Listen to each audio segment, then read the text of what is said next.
Ningelitaka watu waelewe katika eneo hili la Eastern, sisi wenyewe tumemulikwa zaidi. Kizingatia kuwa kutoka Ethiopia kuja hapa tumekuwa na kero la bangi,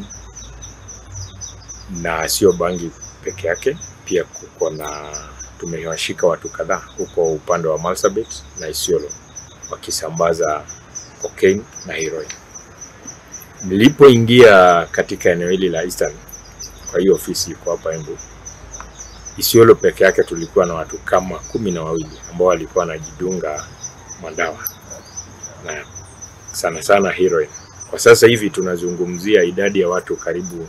To participate in this critical component of discussions around a policy that will be able to give us direction as we implement the hardcore actions and eradication of drug and substance abuse in Embu County. I think as a county, we really want to appreciate, as the consumers of the policy, we will be able to look at how we can be able to align the existing act with what is coming from Nakanda. I also want to appreciate the partnership and the collaboration that we have been working with the Nakanda. As Embu County government, we are on an agenda now. Currently, we are on issues of licensing of bars. We have started them on Monday, and we are taking keen interest in terms of the inspection of bars.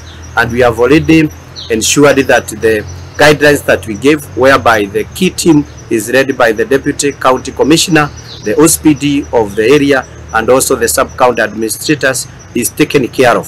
So currently the reports that we have very positive reports in terms of the response and the support that we are getting from the community.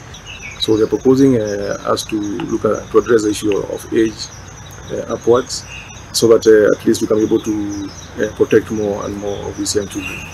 Again, the issue of advertisements, again they feel that is an area that we need to control, and therefore maybe is one of the areas again those proposals have been coming from. And the other issue again is the issue around protection of the young people.